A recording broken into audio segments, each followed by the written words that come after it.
It's good to see the brethren here give the support.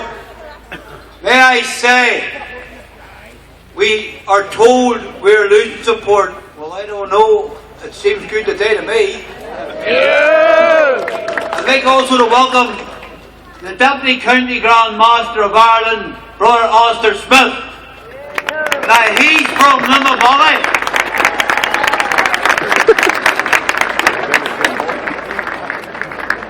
He comes from the Valley of the Roe. May I say, brethren, it has given my heart a real boost today to see the crowd here. We still have a long way to go, but we'll get there.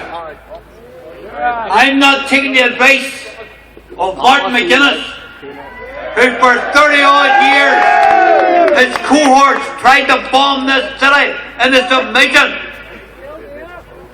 We are not submitting to anyone. We are loyalists. We believe that we have the right to fly our flag in our city. We have the right to go to church whatever way we choose, whatever way we want to dress, and come home from church as we decide, not by a praise commission.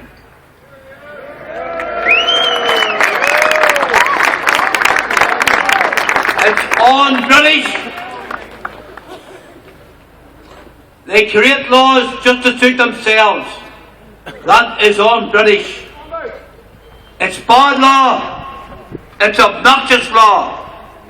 And we'll not rest until it is put to rest.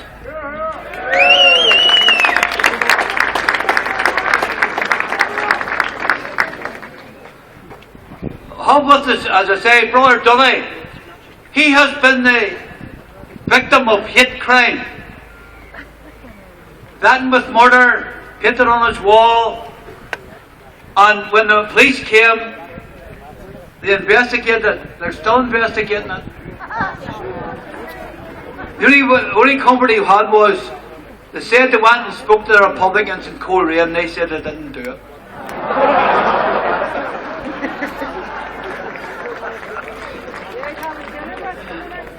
So, Brian, I'll not speak too much longer. Lord cheer. All I can say is that we're coming up to Christmas.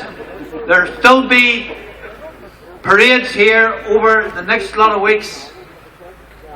We hope to march through the city on the 14th of December from Sunday Road right through the town. We welcome your support. The British government are very slow learners.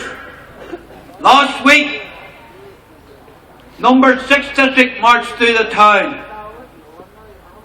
There was no trouble on Newton Ards Road. Why? Because there's no protest. They didn't protest. The government should learn. There's no trouble from us. It's only the protesters have caused the trouble. And they wrote the law so that they could cause trouble. The question is, have they got the guts to admit they were wrong? I don't think I have. So on behalf of the brethren of Belfast, thank you for turning up here today and supporting our Lagany lodges. They are the people who have been denied the right of home.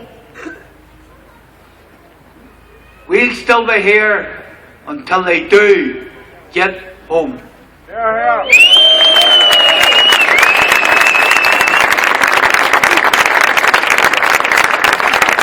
All right, Brian. Well, I call upon Billy Maloney to come forward and give us a speech on what we expect of the government. Thank you, County Grand Master. Brethren, sisters, bandsmen and women, ladies and gentlemen all, on behalf of the 3 Lagany lodges and bands I would welcome you to this, our 143rd day of protest against the scandalous decision to prevent these brethren and their bands from returning home after the 12th of July celebrations this year.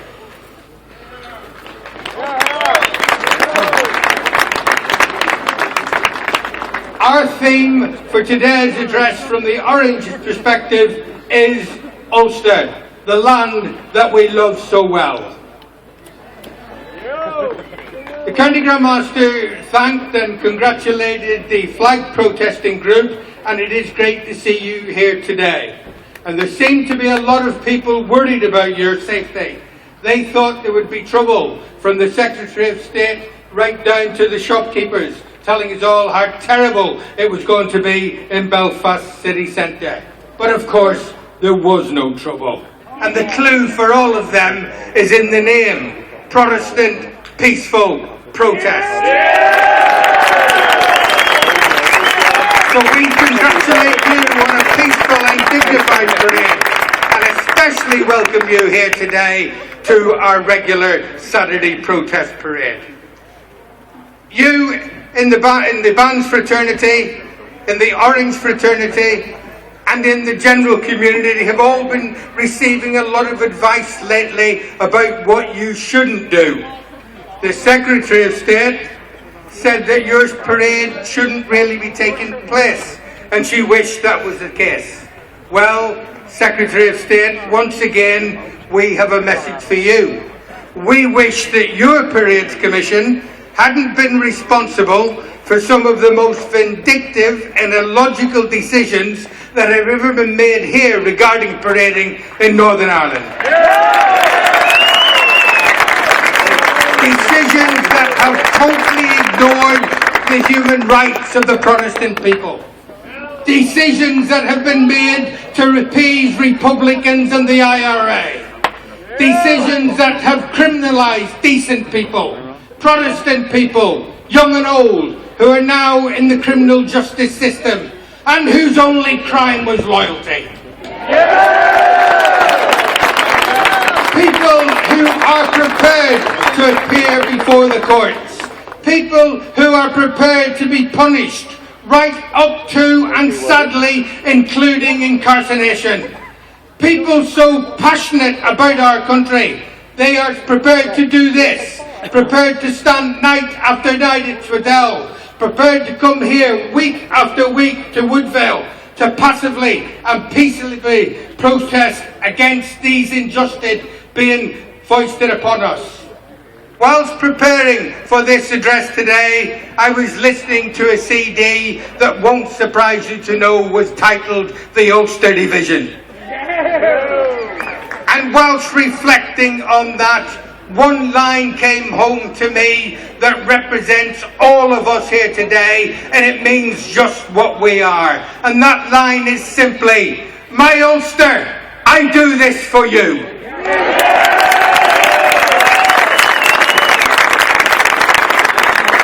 In September last year, when we had thousands of people on parade, and even more thousands enjoying the music and the colour of their history and covenant parade, which was recognised amongst the most successful, iconic and peaceful parades that we have ever had. And yet, out of that parade, 2 young men find themselves convicted for playing a tune while passing an empty building. It is a disgrace. Yes, Secretary of State, we wish these lads and others hadn't been convicted. We wish our parades weren't attacked by Republicans. We wish we could walk to church without intrusive, unnecessary, heavy-handed policing and blatantly sectarian protest groups. We, like you, Secretary of State, wish for many things. But we live in a real world, a world here in Northern Ireland where there is no tolerance, no respect, and naked, unadulterated hatred shown towards our culture and our traditions. And we will deal with this in peacefully protest against such sectarianism. innocent and Secretary of State, we will not be wished away.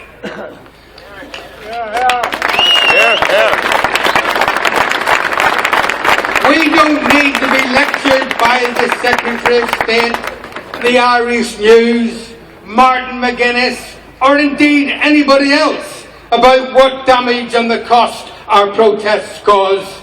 We saw this city, this province, this very road bombed many times by the Provost at the cost of billions of pounds to our United Kingdom economy, and not forgetting for 1 minute the absolute terror caused to all the innocents.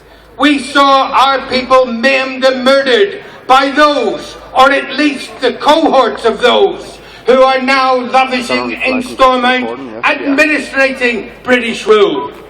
We know this violence caused to this United Kingdom of Great Britain and Northern Ireland because of the evil that was, and still is, the Provisional IRA.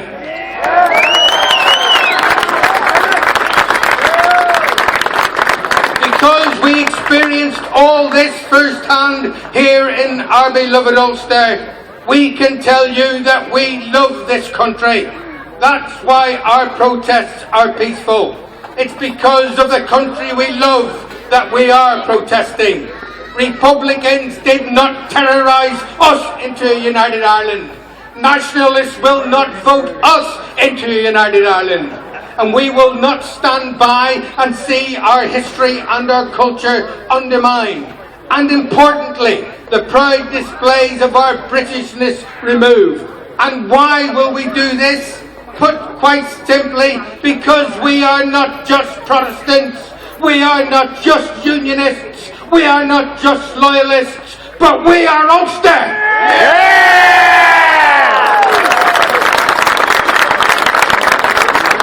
And ladies and gentlemen, we want to see our Northern Ireland prosper.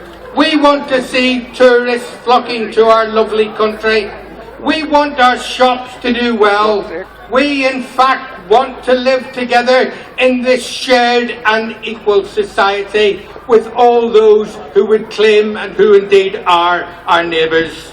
It will not be the peaceful Protestant protests that prevent these things, but the ongoing war of attrition from Sinn Féin IRA. The car bomb has returned to the city centre.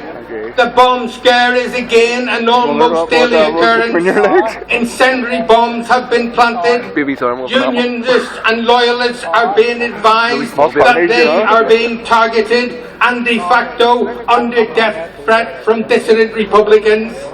Yet it is the peaceful protests that seem to generate most debate and cause most concern. To those who need to be told, terrorism has returned to our streets. So, Chief Constable, your decision is this.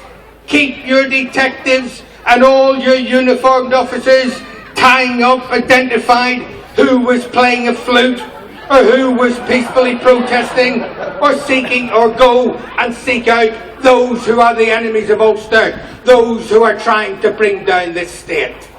Stop the criminalisation of loyalists for celebrating their culture and secure the conviction of the Republicans' intent on murder and on terror. We don't want to be here at Christmas, but we are prepared to be. We will be here to highlight the injustice and the discrimination we face until the wrong done to our lodges, our bands and our communities is righted. To this end, ladies and gentlemen, we will again be launching an initiative before Christmas to try and break this deadlock. We want to do more than wish our way up the road. We are working day and night to resolve this issue, and we will not be found wanting in the coming weeks in the terms of effort and commitment to see our lodges and our bands home. In conclusion, thank you again for your support. Stay strong in our passive, peaceful protests, wherever they may be. I can say with some conviction that I believe absolutely that we will see this issue resolved in the not too distant future. I have been asked by the flags protesters to remind you that the first anniversary is on Tuesday the 3rd of December. 1 year on, still undefeated, still undefeated, still Ulster. Our cause is right, everyone. United we stand, divided we fall. And our watchword will always be, no surrender! No